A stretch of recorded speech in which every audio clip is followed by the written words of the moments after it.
WDS Mike here in Phoenix, Arizona. If you've been to a shopping center or strip mall, okay, you have seen the pizza parlor, right? The Hallmark card store. Maybe there is an ice cream or yogurt shop, okay? Maybe a shoe store, eyeglass repair shop. All of those tenants have signed leases. Someone owns that building, and all of these businesses are signing leases over multi-years to basically occupy that space. If it's you and you're thinking about negotiating a space, you've been growing your business at home and now you need to get out in a storefront, maybe you're already in business but you need to relocate, maybe you're growing. Today I'm going to help you get there successfully. Let's learn about how to get in front of that commercial space, negotiate it properly, and start well enough ahead of time. Let's do this. If you've watched my other video about hiring an architect well ahead of time before opening up your commercial business, then you know you need to do that 12 months in advance. If you're not hiring me, I'm still going to give you pointers. Maybe you're in the middle of this now.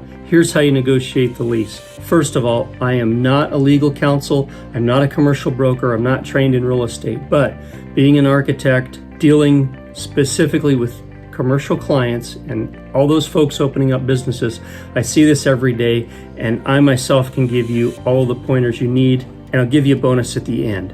This is about 15 steps. I'm going to break it down into about 5 areas. The first is knowing your landlord and knowing the property, okay?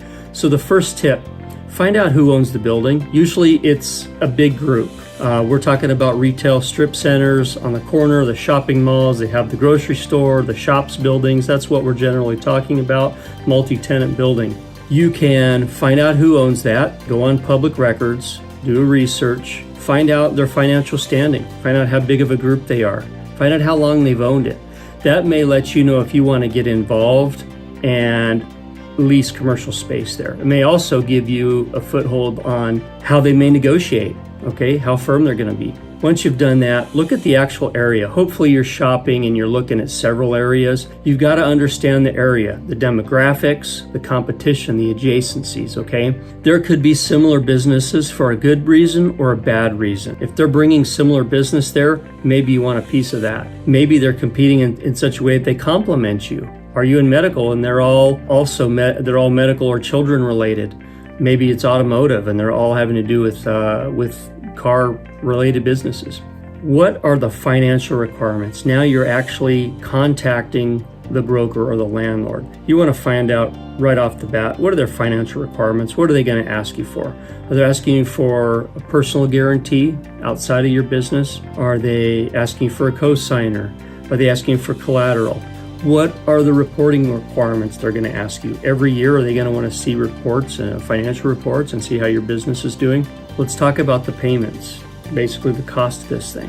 What are the structure and terms? So you want to know upfront, what are you going to be responsible for each month? There's the basic rent, okay? There might be insurance, there might be utilities rolled into this, there might be common area maintenance, otherwise known as CAM charges or triple net. So that case, you're paying beyond your space and you're paying for some of the amenities or the upkeep of the property. Is this based on a certain square footage or is it the actual use? Maybe they're charging you for your type of business versus the size of the suite. And don't be confused. A lot of times I have clients ask me to challenge the square footage the landlord is charging them for. Usually these things are predetermined. When the building is built, when the building's acquired, everything had to be built at one time. There's canopies. Okay, there's overhangs. They sometimes call it drip line. Most of it is taken from BOMA standards, and it's Building Owners Association. And so what they do is they have a standard on how they capture the square footage, and it's usually a gross number, and it's everything it took to build that footprint. Tenants are usually thinking about the usable tenant area. Your usable tenant area may be 1,200 square feet, but the lease is based on 1,324. It's good to know those numbers, okay, and understand what you're paying for. The duration, of your initial term, is it 3 years? Is it 5 years? There's some other things that go along with that. And then is there an extension? Do you have a guarantee extension to continue in that space, or maybe even to get the suite next door to you? Or is there ability to put those in your lease, right? It would be good to know. if you're asking the right questions. Improvements and maintenance responsibilities. Often these fall into things like the air conditioning. Are you responsible for the units and replacing them? That is often different in a, let's say, an office space versus a retail shopping center.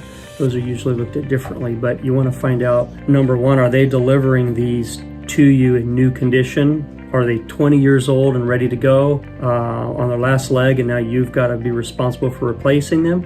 Or are they going to deliver them to you? Let's say they're in good condition, they're within the last 8 years, and you just need to do maintenance on them. So be clear, do you have to pay replacement or just repair? It's good if you can cap that and say, hey, I'm going to pitch in up to a certain amount, and then the building owner has to kick in on that. Operating restrictions. Okay, this is the next set of bullet points.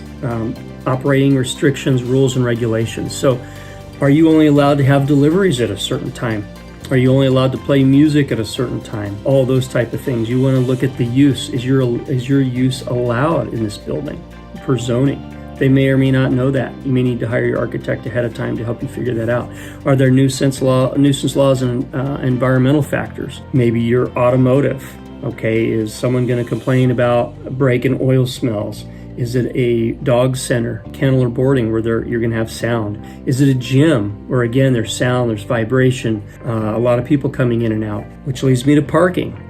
What parking can you secure? Do they have any kind of parking agreement that will allow you to get more parking? All of those type of things. Do you have some sort of pickup or delivery that you need parking spaces for? Be very clear about that when you're looking into your initial lease. The last set of factors is having to do with your times and penalties. So how much time are they giving you to do any improvements? Are they giving you an allowance and money towards that? Do they want you to show them proof of a certificate of occupancy, of permits? Are there contractor rules you need to be aware of if you do go to build this? Is it physically impossible to get in there and make a mess and get contractors in and out of there? How realistic are they? Is there penalties, defaults, and remedies? So let's say you do have to abandon the lease or move out at some point. Let's say the landlord actually does something. Let's say they have to repair and rip up the parking lot. Let's say there's a new building being built at the center in a vacant portion. Maybe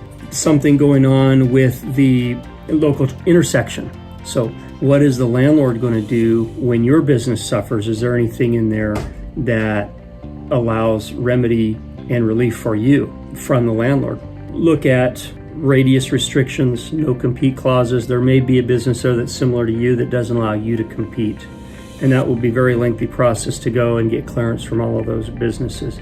Likewise, will they let you put one of those in the lease so someone else of a similar business can't come in and compete with you? Lastly, everything is negotiable. Okay, what they're going to tell you is the commercial broker is going to say, this is a boilerplate, we don't change anything, we just sign as is. But that's not true. Everything is negotiable, and you have to get something that works for you. Maybe they're going to give you an allowance and give you money to help you build your suite, but in order to recoup that, you're going to have to sign a longer lease, 5 years, 10 years. Perhaps the maintenance can be negotiated. There are lots of things that you can do, and it's a lengthy process. In one of my other videos, I tell you that takes many months. So, on that note, a way to save you time with all this is assembling a good team. The proper legal counsel, a real estate attorney, someone who can help redline, push this back and forth, and offer you a little horsepower and muscle on your end. Your architect that can help you look at feasibility, code compliance, use right away while you're negotiating this. Your broker hopefully is going to bat for you to get you the best deal and knows the best spots to look at. You need to form that team right up front. Don't shop, don't wait. Leases take 3 to 6 months on average. Hopefully you are looking at multiple suites. You can get some leverage that way. You could tell this landlord, look, they're going to give me an offer down the street and I'm probably getting ready to sign this one. So you can push them against one another.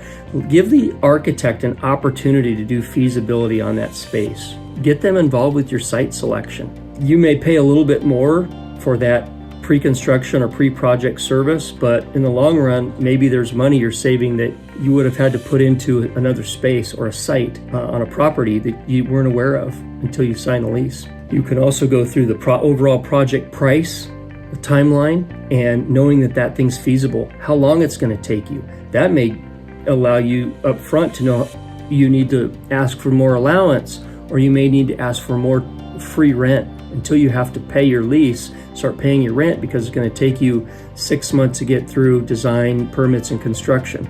That is the way to do it. Come to WDS or go to your architect 12 months in advance. Share the resources. Learn from the experts. Don't go and do this alone. It can be scary. You don't want to just sign up and now all of a sudden you're stuck in this situation. This is your livelihood. It's your business. It's probably your nest egg or your loan that you're taking out. Let's do it right. I would love to help you. Please get in touch with me. Like this video, subscribe, reach out and ask questions. Meanwhile, keep loving what you do, enjoying life. I'm going to talk to you on the next one soon.